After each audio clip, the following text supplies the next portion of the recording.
Bonjour chers collègues, voici quelques astuces du canevas de déroulement chronologique d'une séance de cours en SVT-EE-HB.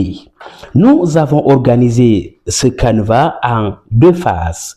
D'abord, la phase en dehors de la salle de classe, donc avant la présentation de la leçon proprement dite.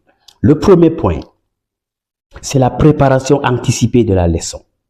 La leçon doit être préparée au moins 2 jours avant sa présentation devant les élèves.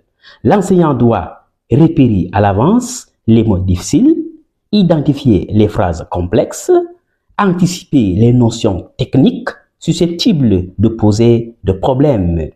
Les explications de ces mots peuvent être notées entre parenthèses dans le contenu personnel de l'enseignant sans être dictées aux élèves afin de servir d'appui en cas de besoin. Si l'enseignant est nouveau, comme le cas des stagiaires, s'il enseigne la leçon pour la première fois ou anticipe de nombreux questionnements, il doit consigner ces éléments sur un brouillon, au verso de sa fiche ou de son support ou en marge au crayon. Notez bien tous les documents supports que vous allez utiliser pour le déroulement de votre séance, tels que les images, les planches, les schémas ou vidéos, capsules, doivent être prêts au même titre que la leçon elle-même. Deuxième point, toujours en dehors de la salle de classe, avant la présentation, la maîtrise approfondie du contenu. Au-delà du contenu immédiat de la leçon que vous tenez, l'enseignant doit avoir parcouru toute la séquence. Il doit avoir beaucoup lu sur la notion à enseigner.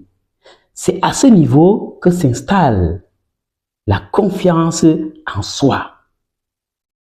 La confiance en soi, la sérénité pédagogique, la capacité à répondre avec aisance aux questions et vous rassurer que vous pouvez répondre aux besoins des apprenants. Le troisième point, c'est la ponctualité et la préparation psychologique.